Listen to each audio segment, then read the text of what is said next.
but thank you all for coming. My name is Amy Mather, and I'm the Partnership Manager for Omaha Public Library. So why public art? The Americans for the Arts states, public art reflects and reveals our society, adds meaning to our cities, and brings uniqueness to our communities. It humanizes the built environment and invigorates public spaces. Public art provides an intersection between the past, present, and future, between disciplines, and between ideas. It is freely accessible to everyone. Why is public art important to the community? It serves as a visual storytelling representing who we are and what we value. It connects us as a community. As a public library, we have branches across the community that amplify and uplift these stories. Public libraries are community anchors, welcoming institutions that inspire hope through storytelling. Central Library is a perfect canvas to continue weaving this narrative. As the future heart of our library system and community, it offers a unique opportunity to showcase Omaha's diverse voices and experiences. Our partnership with Amplify Arts has been integral to helping us tell this story. We received an incredible response to our call for artists, 242 applications submitted, and today we are thrilled to celebrate the 16 selected artists who represent our community so beautifully. So now I'm going to introduce them to you. First up, Littleton Austin.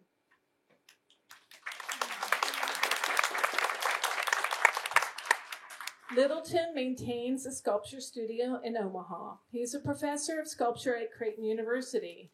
His works has been exhibited nationally and internationally, and one of his pieces can be found in the Charles B. Washington branch of Omaha Public Library. While Littleton has a variety of personal connections to local libraries, his most important is philosophical. In an era where many public institutions are underfunded and even under siege, public libraries have a critical role as free informational resources that are available and welcoming to everyone, regardless of their background or economic class. He believes that a public library is a profoundly important institution for our democracy. Thank you. Next up, we have Celeste Butler.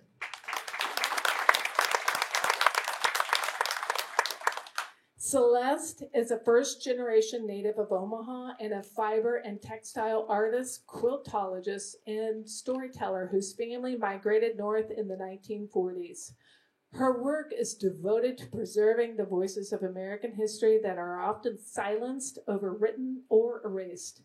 With every stitch, Celeste finds endless joy, embracing the responsibility to document history as a testament that we were here and that despite all odds, Black Americans' contributions built this country. In her youth, Celeste found solace in the quiet corners of Charles B. Washington Library. Visiting the library sparked her love for storytelling through textiles. Growing up in a household where repurposing was a way of life, she learned to see beauty in what others might throw away. This early influence shaped her work today, where she transforms discarded textiles into vibrant, meaningful narratives. Richard Chung.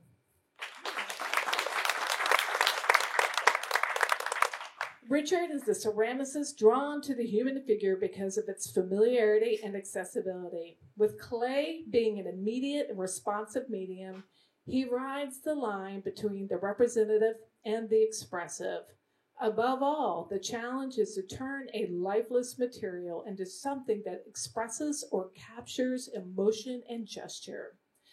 In his submission, Richard shared, "The addition of DoSpace to the library has been particularly inspiring, providing direct aid and sparking ideas for his own successful small business ventures.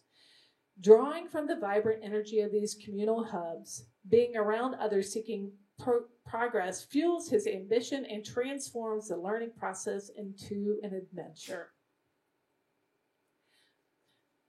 Mari Daly. For Mari, darkroom photography was a gateway to recognizing the beauty of process, the importance of the masters, and studio arts practice. Life took some turns and placed her in the corporate world of work, leaving the art practice altogether. Recently, a return to studio arts have included drawing on birch panels, block printing, and functional pottery.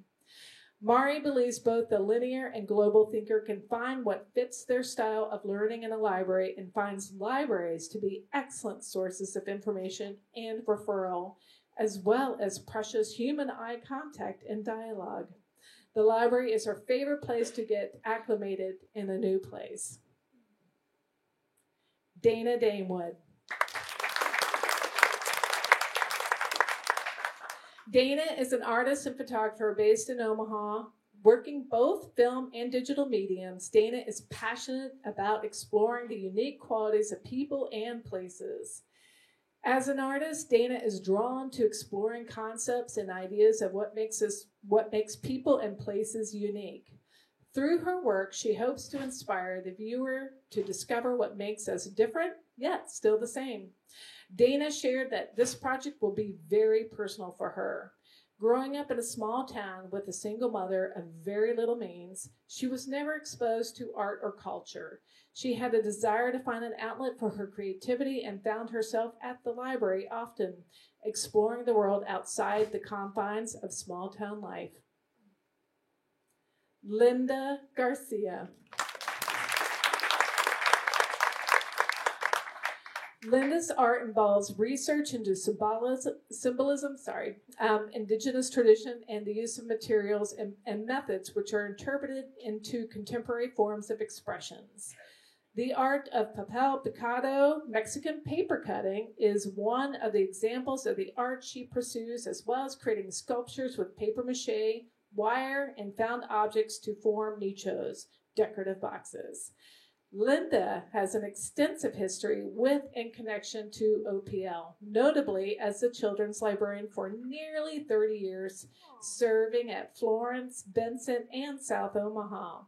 She created numerous supportive library graphic designs, OPL's beloved mascot, Scamper, the Summer Reading Club posters, and initiated a process of multilingualism to coincide with the increase of immigrant non-English speaking patrons in the late 80s. Kim Hager. Kim Hager is an Omaha-based video artist and a member of the Ute tribe. In her work, she investigates our relationship with the natural world and human storytelling through narrative devices like animations, tableau, and installation. Kim finds that thinking comes easier with libraries and that consistency is what she most appreciates about libraries. She is excited to propose the work for a new Omaha library as a parent, artist, and future visitor. Shelby Neely. Shelby is a sculptor who creates papier-mâché creatures out of books. She got her start in the library of her high school when the librarians encouraged her to find use for the books that they had to discard. She created many sculptures for her school over 3 years as a library aide, leaving them decorating the school when she graduated. Now at UNL, as a history major, Shelby has continued to create sculptures as a hobby. As Shelby shared in her submission, there comes certain questions when your art involves destroying books. I love books, and that is why I destroy them, to show what I see in them. I give a book a second life when I turn it into a creature. I tell a different story with the words someone else has given me. Peyton Pearson. Peyton is a fiber artist based in Omaha whose work explores themes of touch, memory, and loss. When Peyton was 17, they went on a whim to a knitting club at Florence Branch, where 2 women taught them how to knit, starting their journey with textiles. As those women shared so much enthusiasm and knowledge with Peyton, the Florence Branch became a pivotal point in their life, and the community they found within those walls undoubtedly shaped their artistic journey. Christopher Prinz. Christopher is an Omaha-based industrial designer seeking to expose extreme and rarely visible possibilities of materials and processes associated with manufacturing and construction. In 1973, Christopher's grandmother, Kitty Prinz, helped lead the formation of the Recreational and Educational Association of Dundee, READ. A few years later, after much effort, the A.V. Sorensen Library and Recreational Center opened, circulating over 1,600 books on opening day. Kitty endeavored to instill the value of a strong community and a good education on Christopher and his siblings, and he sees the A.V. Sorensen Branch and Recreational Center as the embodiment of her legacy. Sarah Rowe. Sarah Rowe is a multimedia artist based in Omaha. Her work opens cross-cultural dialogues by utilizing methods of painting, casting, fiber arts, performance, and Native American ceremony in unconventional ways. Rowe's work is participatory, a call to action, and reimagines traditional Native American symbology to fit the narrative of today's global landscape. Through their art, Sarah aims to build bridges of reconciliation on our colonized lands, shifting perspectives through immersive and lively experiences.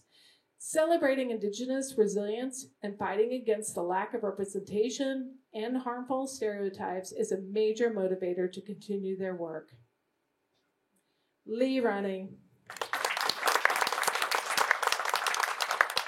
Lee is an artist based in Omaha who creates monumental public installations and arresting sculptures with cast iron, enamel, glass, bone, and handmade paper. She uses this work to engage audiences in conversations about the impact of human-built systems of the natural world. Lee's upbringing instilled a deep curiosity about the natural world, how things are made, the importance of public space, and how physical materials have deep connections to culture. Her work is an invitation to discover nature in a similar way a child is exploring on a camping trip or a hike through nature. Shelby's here. Shelby is a disabled cultural access worker and a multidisciplinary artist rooted in the prairie. She founded All Kinds Accessibility Consulting, a creative accommodations consultancy that practices access as an art form. She makes accessible spaces and resources, improvisational quilts, and exclusively draws beds and chairs, two of her favorite assistive aids, on found paper. Her background in theater, dance, and improvisational comedy lends itself to a practice of fostering cultures of access needs. As a chronically ill and disabled artist and cultural access worker, Shelby's goals are to make disability extraordinarily commonplace and even boring by creating cultures where access needs are honored, celebrated, or considered neutral. She looks to libraries as a place where people can experience and feel the true wonder of their needs being met. Angie Sakura. Angie creates installations, sculptures, and drawings that repurposes industrial, traditional craft-based, and found materials. She's interested in reorienting the way we consider value and possibility in a mass-manufactured synthetic world. Through process-driven, almost mechanical methods of assembly, she emphasized the accumulation of tactile materials to produce work that references the history of post-minimalism, bodily systems, and thinking through making. Angie believes the new Central Library would be a fitting space for the display of her sculptural installations as a site where people of all ages can experience things that spark joy, hope, and celebration in the possibilities of what may be. Ashley Vack.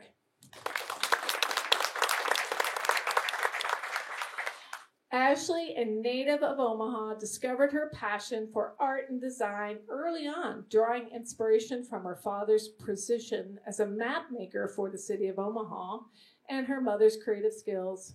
Driven by process, VAC places a strong emphasis on creating tactile experiences in her art. Her sculptural books transform industrial materials into organic, evocative forms, inviting viewers to engage with them on a physical level. Ashley believes books bring people together, and her most important library memory is meeting her best friend. The payphone in the library lobby is how they kept in contact, and the library was always where they met.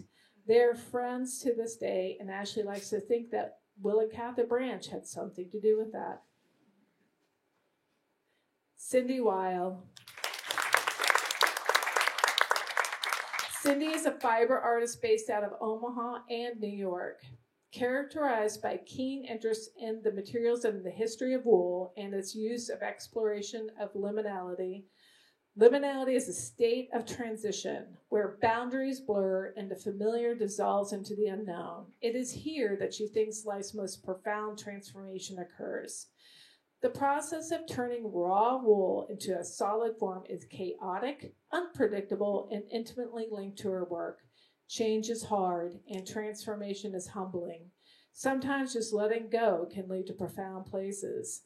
In this spirit, she's always trying to cultivate a cool loneliness, a state of serene solitude and relinquishment that can be communicated through her work. Growing up, Cindy's mother was functionally illiterate due to a lack of education and possibly undiagnosed dyslexia, and her mom was diligent about bringing her and her sister to the original downtown library and then W.L. Clark, both so they could check out books and so someone else could read to them. This early exposure to literature sparked her voracious reading habit and underscored the importance of education as a pathway out of poverty. Today, she takes immense pride in the fact that her eldest son has recently graduated from Princeton University, a testament to the generational impact of literacy and education.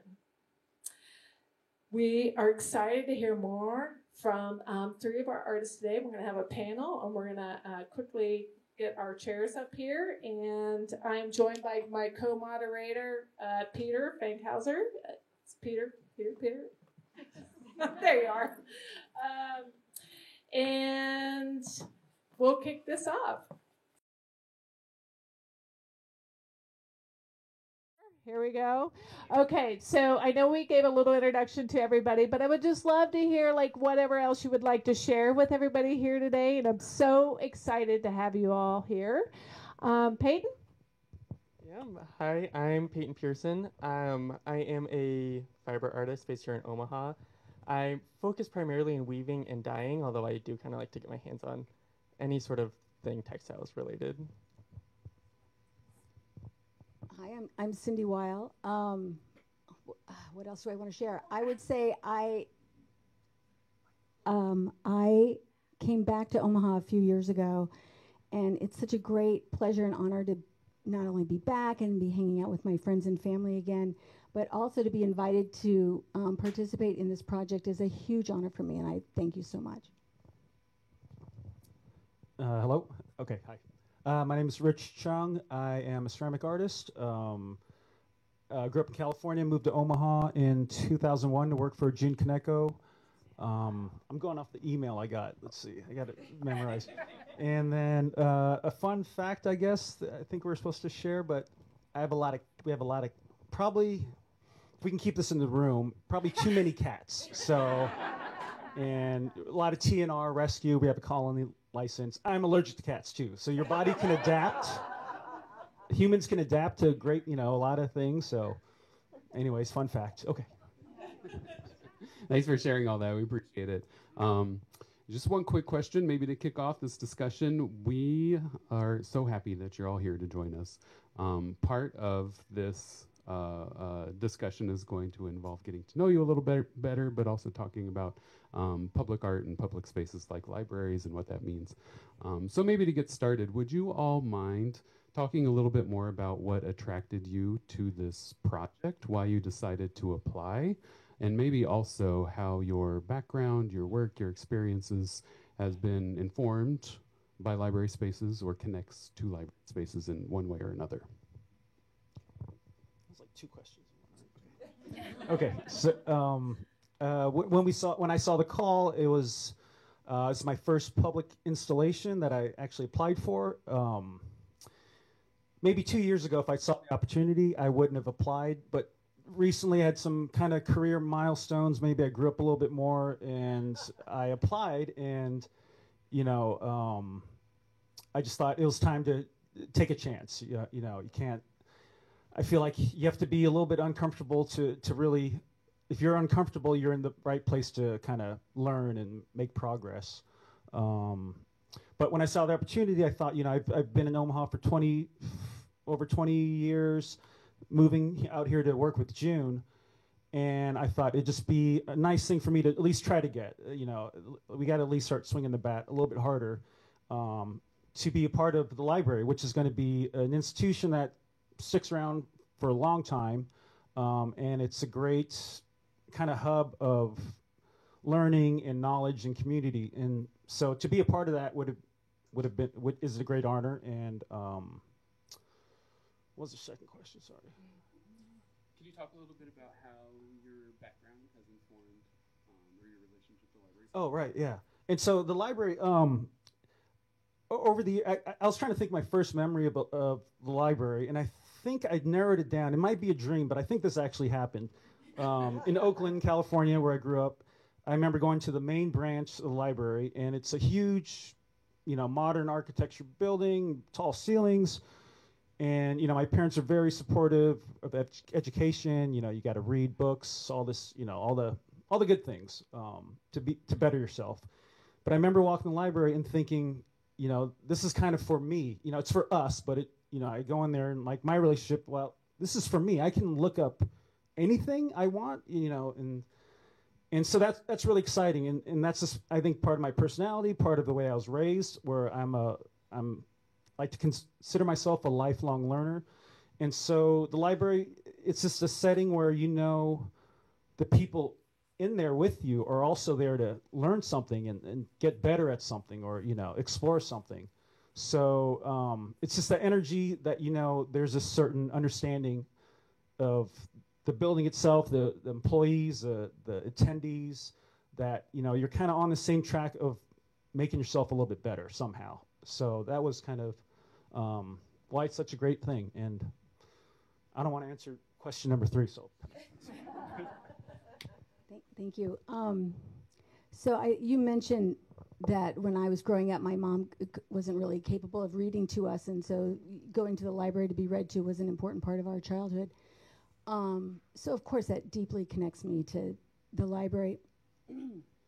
But in addition to that, when we were growing up, there was not a lot of extra money around, so we did not have the funds for classes and ballet and all of the extracurriculars. So when the A.V. Sorensen Center was built a few blocks walkable distance from our house, it was, I feel like for $5 you could take classes all summer. And my sister took gymnastics for several summers in a row, and I took every art class they offered. And so, so my sister grew up to be, an exercise professional, and I'm sitting here in front of you today. So it works, and these spaces are really, really important for kids who can't afford, all the extra stuff. So I appreciate that. One other thing I wanted to mention, and that is, and why I applied for this project. There's a sociologist, Ray Oldenburg, who was writing in the 80s about this concept of the third space, which is all of those other places in our lives that aren't our home and our job and maybe school or whatever that second space is for you. And like you mentioned, I live half my life in New York City, and there's a million third spaces in New York City because, frankly, nobody wants to be in their first space because they're so small. So, we go to parks, and we go to museums and galleries and coffee houses. And there aren't that many third spaces in Omaha. Recently, over Christmas, I ice skating downtown at the new park with my kids who are in town for the holiday, and it's just such an extraordinary third space. And I think that this library has all the promise of being one of Omaha's great third spaces. So I'm really excited about being part of it. I think what drew me so much to applying to the library and what made me so excited about this opportunity is the library's meant so much to me, like throughout my life, and to get the chance to create something grand and big in these halls, and get a chance to like share a little bit of my story back into these spaces felt really full circle to like contribute back to an organization that's meant so much to me in my life. At a certain point, as a weaver, I had to kind of stop and think, how the hell did I get here? It's like out of everything I could have done, I don't know how I ended up choosing this, but I'm a bit reflective to a fault, and so I've thought a lot about like how this has happened, and at so many points in my life, the library has kind of nudged me back into textiles. I learned how to knit at the library, and I was fascinated with it. I took it and ran, and it's been such an important space for me as an artist, and I think I probably would have ended up in the arts somehow sooner or later, but it really helped cement me into textiles and fiber arts, and so it felt like a perfect opportunity to enter back in here. Awesome, thank you. I think we have this mic working now, which is great. Beautiful from everyone. Can you each talk more about your work and how it responds to the context of the library as a public institution and radically democratic space? Yeah, I guess I'll go first. Yeah.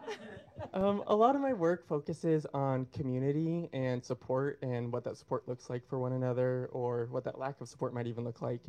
And when I think of the library, and my experiences with the library has been so centered around support and having a community where you can learn how to knit, where you can just show up and take a class or something, and to have that like free access is so important.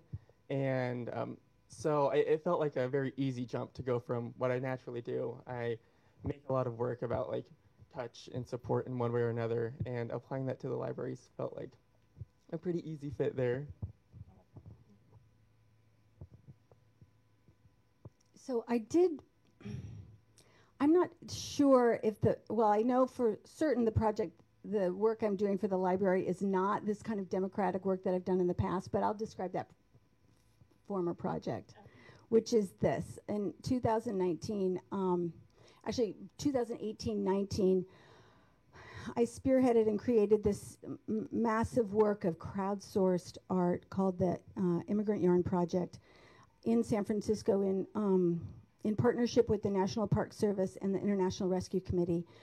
And we reached out across the country and got about 600 people to send us little bits of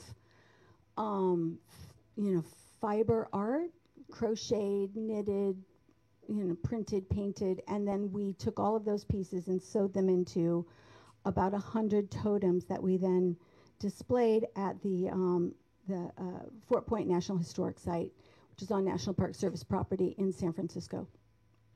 And it was a statement around immigration and the importance of immigration at that time, which was a hot topic, I guess still is. But the importance of that was, like I said, reaching out and participating in this democratic way, in this crowdsourced way, and showing everybody that participated that they could be a part of something bigger than themselves and creative and interesting. And I don't know, we had like 40,000 people came to that show. It was extraordinary. So while I'm not doing a crowdsourced work for the library, that sense of reaching out and bringing everybody in is definitely a part of what I'm trying to produce for this project. So thank you. Amy, can you prompt that question one more time? Sorry. Sure. Can you talk about your work and how it responds to the context of the library as a public institution and radically democratic space? Okay. Right. So, my work is figurative generally, and I try to stay away from being very. I'm going to kind of talk more on a lower level than what these guys did. It's more just kind of the, the physicality of the work. But, my work's going to be a little more abstract, a figure, and instead of talking about specific issues or concerns in our lives, it's more of the kind of the human experience. So to kind of go along with the library, I wanted to be this piece to be a little bit broader in spectrum. So, making private art or art that goes in a private collection is definitely a different mindset than what I'm experiencing right now with this project. So I have to consider that, a lot of people are going to see this, and a lot of people who don't want to see it are going to see it because you have to walk by it or something. But so, I'm not going to really marginalize my own artistic voice, if there is such thing, but it's more to kind of respect what OPL's offered me, and I want to make a piece that encourages, maybe inspires, if I get that lucky, some eye candy, just something that has a presence that allows you to connect a little bit more to the space. Earlier when you asked about the library, I forgot, Cindy brought up the third space, so that totally rang with me because, the old library I used to go, and I can't remember, the second or third floor, the art section, and, you're familiar with that space. You know what books are there, it's the second row, where the bathroom is right from where you're at, all that great stuff. And so that, you create this, it becomes your own personalized space, even though it's shared. So with the sculpture I'm trying to make, it'll be hopefully something a little more broad that everyone can maybe get something out of, and maybe even learn something out of it. I'm not sure if, but just something to go along that lines. Sorry. Okay, well, picking up on that, we'll ask one more question, and then we'll open it up to the floor for questions from you all. We're curious to know, when it comes to your work and how it's situated in the library, is there meaning? What kind of meaning is in the fact that this big public space is going to have so much freely accessible public artwork? What do you all think about that? I'm getting lost in my head here. I think I just answered that. The question, what do we think about the opportunity to have art, public art? Is this a question about public art or about art piece? We're speaking more broadly about public art in general, and the fact that this library is going to include a pretty substantial collection of public artwork that's going to be freely accessible to people from all different backgrounds, all different socioeconomic statuses. What do you think about that? Okay, so I had great answers last night, I'll tell you that much. Okay. So again, I think I mentioned a little bit on my last response, but with the public art in the library, it's creating an environment. It's just like it's the reason you buy art for your house. It's the reason you decorate your house the way it is. I don't know if it's quantifiable, but we create a setting that we're comfortable in that kind of nurtures a certain mindset, and hopefully, the piece I contribute encourages this mindset of learning and exploring. Gosh, I did really good last night. You guys should have been over my house last night. But anyways. I guess I would say, having recently come back to Omaha, I really appreciate that there are laws on the books that require certain percentages of budgets to be spent on art. It's not like that all over the country. Yes. So that's so impressive and frankly much rarer than it should be. And so with respect to public art, I think what that means is that art becomes more normalized in these public spaces, and that's important. Just for us, for our kids, for our grandkids, to see art in public spaces. And then number two, I'm really excited, thrilled actually, that you would narrow your choices down to Omaha artists. So that's a massive opportunity for all of us. It's really exciting to meet all of the other Omaha artists, and and I just really respect that decision because you didn't have to make it, and there's a lot of talent that comes through Omaha through the Bemis and other organizations where they don't necessarily have the Omaha connection. But anyway, thank you for doing that. I think what's excited me so much about this Central Library project in general is that it has so many artists that are included. I feel like 16 is a really big number. I don't know if anyone else disagrees, but what makes me so excited about that is that it's so many different voices that are getting included in this.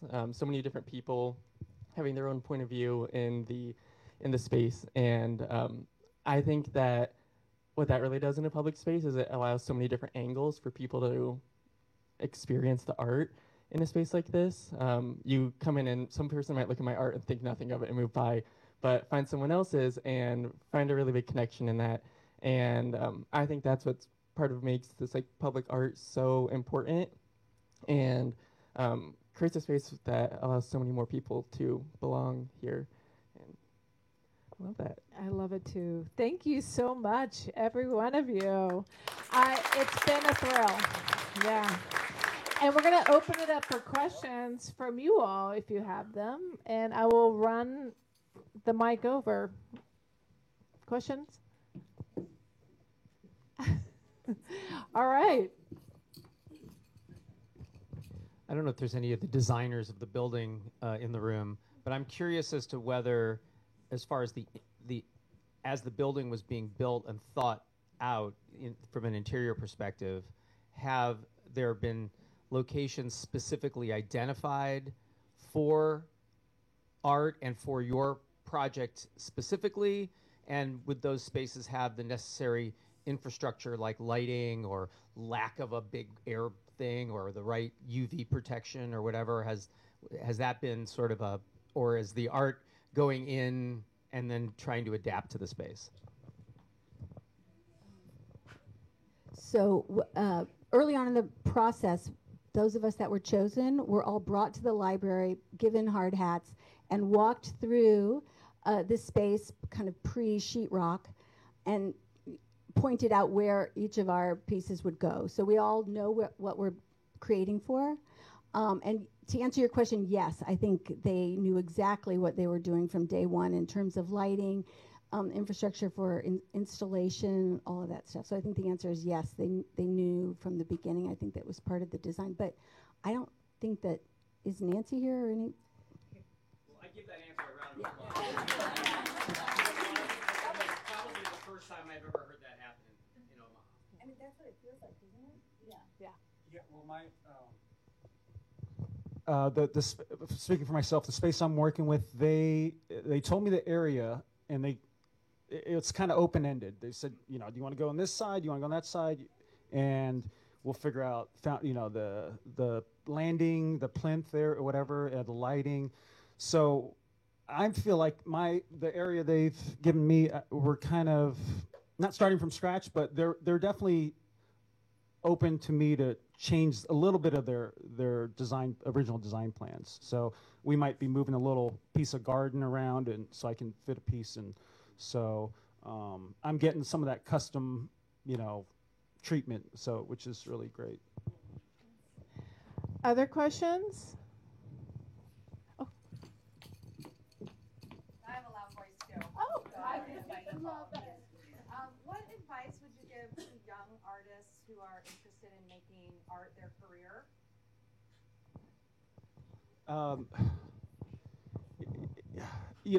It's something to actually go for it. Obviously, I would say, but I think for me it was just kind of I love making art. If I can make money doing it, how great would that be? But even if I wasn't making sales or whatever, I'd still be making it. I think if you're that type of person where you're going to do it no matter what, then just dive in and go for it. But I think there's other people who kind of look at it like, oh, that's something I want to try. And I see I've been making art for a year and I haven't sold anything. What should I do? And it's a year is nothing. It's a lifelong journey, and do it for yourself first before you're doing it as a career. And if you love the art, then you'll find something that at least is adjacent to it that you can participate in. You know, I taught for a long time, and it's not working in the studio making sales, but it's still working in the arts and sharing that. If that's your personality type, where you want to share, and you know, if you like watching kids learn stuff, you know, it's like it's a miracle, right, when it happens in front of you. But the main thing is you just have to keep going. You can't stop. You have to just make work, and if it doesn't sell, you make more work. You know, you don't learn anything by thinking about it. You have to actually execute and go through that experience. So I think, sorry, that long-winded. There you go. I think the advice that I'd give the most is to take a chance on yourself, and even if you don't think you're going to do it, just apply. The more you put yourself out there as an artist, the more you're going to feel like an artist. I mean, I still think of like myself as a new artist. I feel like I'm a young artist and I need advice, but even with like this project, I applied and I was like, well, I'm not getting that. Like, there goes that. I thought there was no chance. But just to take a chance out there and apply and see what you can do, and you'll get there eventually. Other questions? Well, can I answer? So sorry. You know, it's a struggle. You know, it's not like smoking cigarettes and making art all day. You know, and to really, when it turns into a business, actually making art is maybe 30% of my time now. It's not, the rest of it's paperwork, slides, you know, emails. It's a very small portion, the actual art making. So when it becomes that artist business, there's a lot more that comes with it, and I think that's part of the filter. Where that's why a lot of the more successful artists, it doesn't happen until later in their life. They've proven that they want to do it, and but the logistics, I think that's what you got to really swallow and take on. Know that's coming if you want to make it a career. The paperwork, all the crappy stuff. So. Hi. When it comes to the creative process, you've seen the space that your art is going to be in, so you're kind of starting off with knowing where it's going to be and like the energy you want there. Is that a normal process for you, or is that coming from it at a different angle this time? It's totally different for me. I make work out of my studio, and I make it and I put it out hoping someone wants it. This is going backwards, because now I don't know what I'm making in my studio until I'm making or until I'm done. And this, they're asking for, you know, what's it going to look like? And so I have to work backwards. It's not what I'm used to. I'm not comfortable with it, but you know, suck it up, because it's a great, you know, what am I going to complain, you know? So I'm kind of doing a total reversal of my own process, which is, you know, a great challenge. You know, if you want to be an artist, be ready for a challenge. You know, you can't control it. You have to be ready to adapt and you know, move where you need to. You know, don't be stubborn and stingy about the road you're on. So.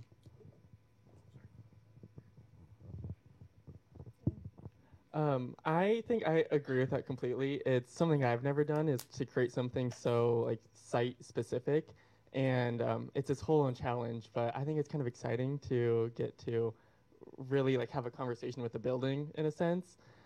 So I think it was really fun. I made a lot of really bad art before I kind of settled on something half decent, but it's so new, and I think that's really thrilling. So. In some ways, it's a massive relief to have constraints around what you need to make. And so when you have no constraints, sometimes it just produces garbage. But having rails is, I think, really, in some ways, really luxurious. So. Awesome. All right, maybe we'll have time for one more, and then we will have the rest of the meet and greet with the artists afterward. Anybody have one? Hey, y'all. I'm just wondering, are there any artists that you draw inspiration from, or are there any local artists that you just find a lot of meaning with, and you kind of reflect that in your art? I think a huge inspiration for me as an artist, specifically a fiber artist, has been Sheila Hicks. She's a huge textile artist, and she's from Hastings, Nebraska. Shout out Hastings. But I first discovered her when I was at UNO, randomly browsing through the library because I was bored in between class and I had nothing to do. And I stopped in a random of a middle shelf, and I was like, oh, let me grab whatever this book is. And it happened to be a book about her work, and it was a retrospective of everything she's done, and it spoke to me so much. I was like, oh my God, this is what I got to do with my life. And so I think she's someone that I've always carried with me that's influenced my work a lot. I don't even know how to answer that question because there's so many. So I just buy lots of books and look at art all the time. Go to galleries. Locally, probably June Kaneko. I worked for him for almost 8 years. Ceramic artist. You guys should, if you're here for the art, you know who he is. So, but he does abstract work, I guess, for lack of a better word. But it's some of my favorite work. It's not, there's artists I like because of the final product, like Manuel Neri or Robert Arneson, figurative sculptures. But then, a lot of the artists I appreciate because I can understand their process and what they're going through. And that's really, I think that's the stuff you want. You want someone who's kind of having this inner battle, this struggle, and then comes out with something, at the end of it. And, you see that with everyone. So it's really, if I had to pick favorites, it'd be my specific flavor of figurative. But there's a lot of great artists. Going back kind of to you, it's, to kind of get to a certain level, you have to make a bunch of bad art, You have to make a bunch of failed pieces because there's no way around it. You can't cheat it. It's just part of the process. So it might take a year. It might take you 20, 30. It took me, I don't know, more than a year. And so. Thank you, everyone. Thank you so much. This has been a pleasure. And let's socialize.